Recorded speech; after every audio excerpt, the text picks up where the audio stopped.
Selamat datang di Ibadah Sekolah Minggu GKI Bukit Shalom Ubud. Tema kita hari ini adalah Kasih Bapa. Selamat pagi adik-adik yang dikasihi Tuhan. Selamat datang dalam ibadah kita hari ini. Hari ini kita hendak memuji Tuhan bersama-sama dan juga akan mendengarkan kebenaran firman Tuhan. Mari kita siapkan hati kita untuk kita beribadah kepada Tuhan. Mari kita berdoa. Tuhan, kami mengucap syukur kepadamu karena Tuhan Yesus sudah menyertai kami semua sepanjang minggu ini. Hari ini Tuhan, kami mau beribadah kepada Tuhan, kami mau memuji nama Tuhan, kami mau bernyanyi bagi Tuhan, serta kami hendak mendengarkan kebenaran firman-Mu. Tuhan Yesus yang baik, kami percaya Tuhan Yesus menyertai kami semua dalam ibadah kami. Meskipun kami beribadah di rumah kami masing-masing, kami percaya bahwa Tuhan Yesus ada bersama dengan kami. Terima kasih Tuhan, hari ini kami membuka ibadah kami di dalam nama Bapa, Putra, dan Roh Kudus. Haleluya, amin. Ya, pagi hari ini kita mau bersukacita bersama-sama karena hari ini adalah hari yang sudah diberikan oleh Tuhan. Kita mau naikkan pujian, hari ini harinya Tuhan.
Masih semangat memuji Tuhan?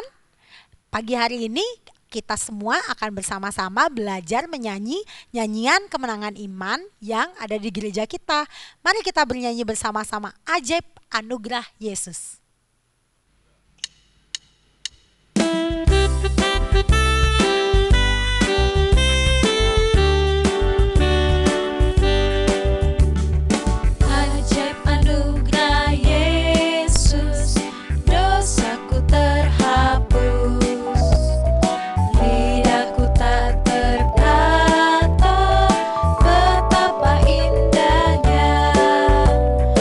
Bebanku dihilangkan, jiwaku terlepas.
Kisah anak bungsu yang hilang.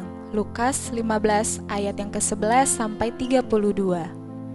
Ada seorang ayah mempunyai 2 anak, yaitu anak yang sulung dan anak yang bungsu. Suatu hari, tiba-tiba anak bungsu meminta harta yang menjadi haknya kepada ayahnya.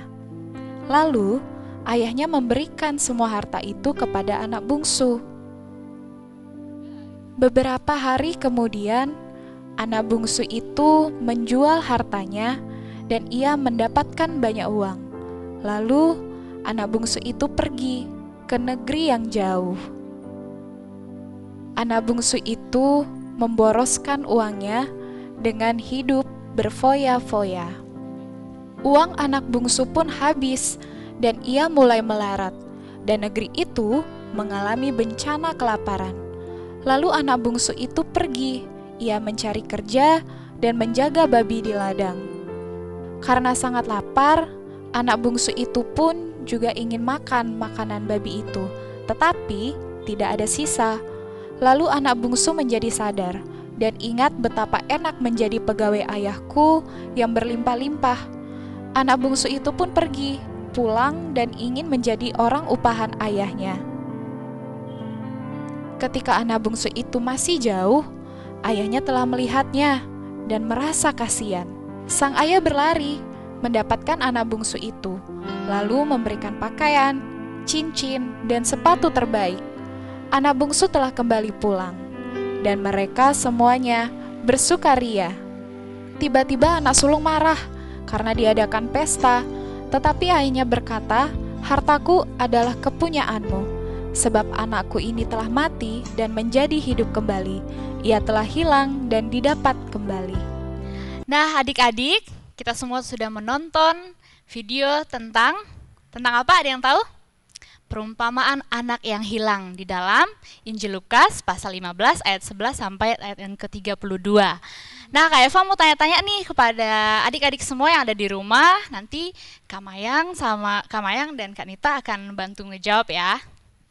Pertanyaan pertama, ada yang tahu nih berapa jumlah anak Bapak itu? Berapa ya banyak anak Bapak? Ada yang tahu nggak dari cerita yang sudah kita saksikan bersama? Kak Mayang tahu sih. Kanita Berapa, juga Kak? tahu. Ya, berapa Kak Nita? 2. 2. Benar sekali, 2. Ada anak sulung dan anak bungsu atau kakak beradik. Ya. Nah, siapa nih yang pergi dari rumah? Ada yang tahu nggak siapa yang pergi dari rumah? Siapa Sulung ya? atau bungsu? Si kakak atau adik? Adiknya. Ya, Kak Mayang benar. Aha. Adiknya yang pergi dari rumah. Setelah adiknya pergi dari rumah, apa ya yang adiknya lakukan? Ada yang tahu nggak? Apa ya? Dia menukarkan hartanya dan berfoya-foya, Kak Eva. Wah, dia menukarkan hartanya dan berfoya-foya itu menghabiskan semua uangnya. Iya. Ya.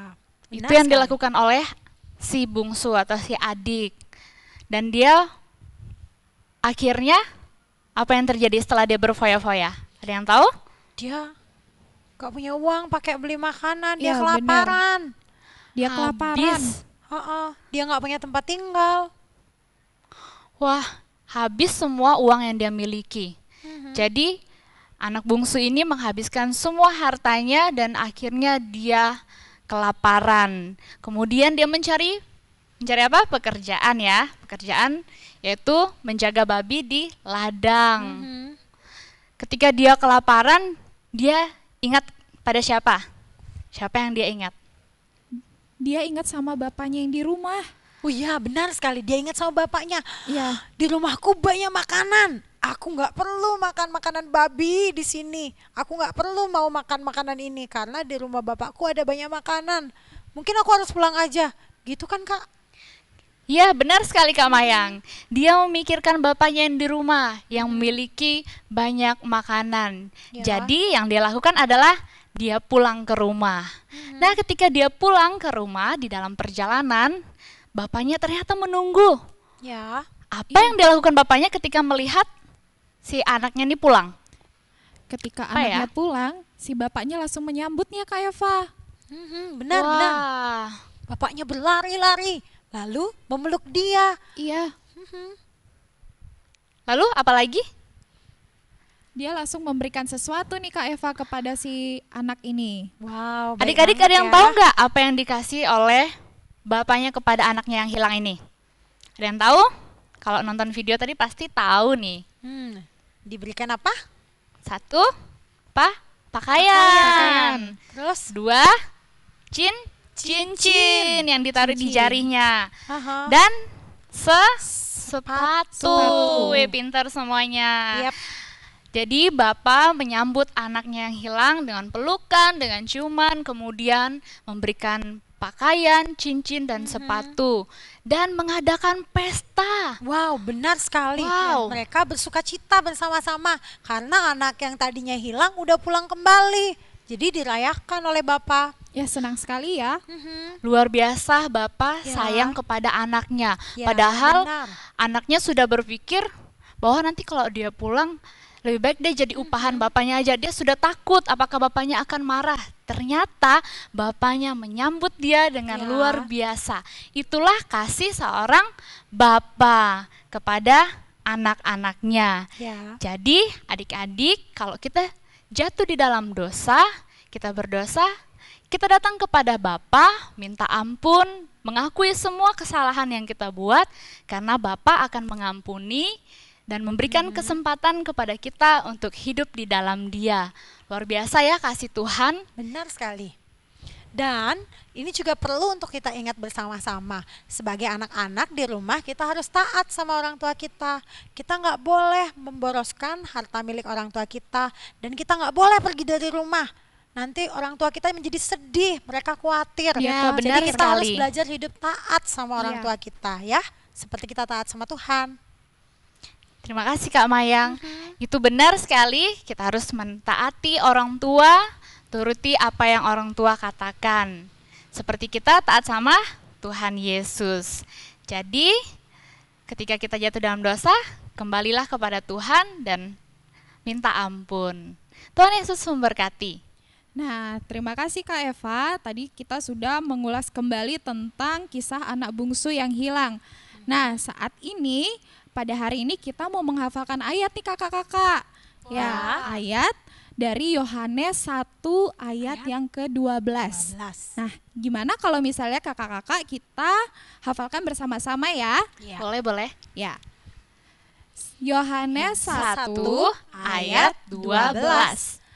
Tetapi semua orang yang menerimanya diberinya kuasa supaya menjadi anak-anak Allah, yaitu mereka yang percaya kepadanya. Nah, tadi kita sudah menghafalkan ayat sama-sama yaitu dari Yohanes 1 ayat yang ke-12. Nah, kakak-kakak mau mengajak adik-adik semua nih. Mari kita hafalkan ayat ini bersama-sama. Jangan lupa ikutin gerakannya ya.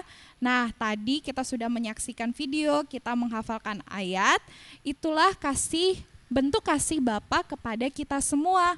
Hebat ya Bapa kita, dia sudah mengasihi kita, dia selalu ada buat kita dan dia tidak pernah meninggalkan kita.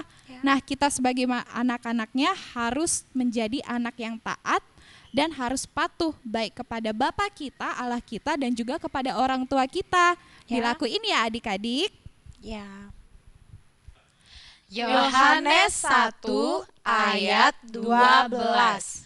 Tetapi semua orang yang menerimanya diberinya kuasa supaya menjadi anak-anak Allah, yaitu mereka yang percaya dalam namanya. Sekali lagi, Yohanes 1 ayat 12. Tetapi semua orang yang menerimanya diberinya kuasa supaya menjadi anak-anak Allah, yaitu mereka yang percaya dalam namanya. Nah, adik-adik, kita tadi sudah sama-sama mendengarkan kebenaran firman Tuhan, kita sudah belajar dan kita sudah menyaksikan cerita sedikit tentang apa yang telah Tuhan buat dalam kehidupan kita. Nah, sekarang kita akan mau berdoa. Mari kita tundukkan kepala, kita lipat tangan, dan Kak Nita akan memimpin kita dalam doa. Tuhan Yesus, terima kasih pada pagi hari ini kami mengucap syukur, kami memiliki Allah yang baik, Allah yang mengasihi kami, Allah yang setia dan tidak pernah meninggalkan kami. Terima kasih ya Tuhan untuk kesempatan yang Kau berikan kepada kami telah mendengarkan kebenaran firman-Mu dan kami telah belajar tentang kasih-Mu ya Tuhan. Ajar kami untuk selalu menjadi anak-anak yang taat dan mengaplikasikan kasih-Mu dalam kehidupan kami. Terima kasih Tuhan, hanya dalam nama-Mu kami berdoa. Haleluya, amin.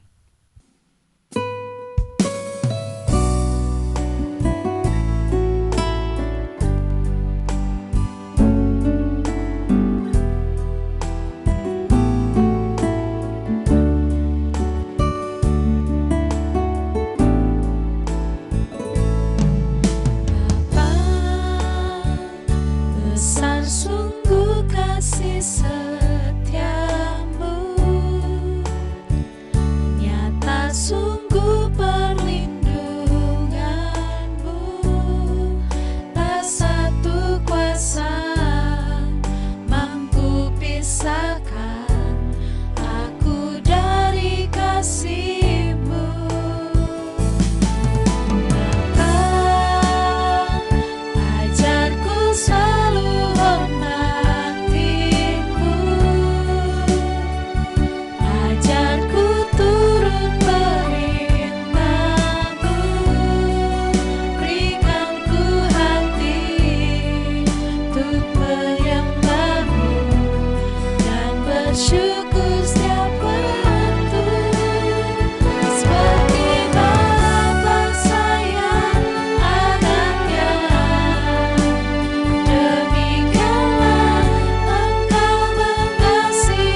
Setelah kita semua bersama-sama beribadah kepada Tuhan, kita percaya bahwa kasih Tuhan Yesus selalu ada buat kita. Dia adalah Allah yang setia, yang selalu mengasihi kita semua. Nah, pagi hari ini kita akan menutup ibadah kita dalam doa. Mari kita berdoa. Bapa, kami mengucap syukur hari ini kami anak-anak-Mu sudah beribadah kepada Tuhan. Kami bersyukur kami punya Allah yang sungguh sangat mengasihi kami. Engkau Allah yang selalu ada dalam hidup kami, yang menyertai kami semua. Terima kasih Bapa untuk ibadah kami pada hari ini. Kami tutup ibadah kami di dalam nama Bapa, Putra dan Roh Kudus. Kiranya berkat Tuhan Yesus senantiasa menyertai kami semua, mulai saat ini sampai selama-lamanya. Terpujilah nama Tuhan, haleluya, amin. Sampai jumpa di ibadah kita selanjutnya. Tuhan Yesus memberkati.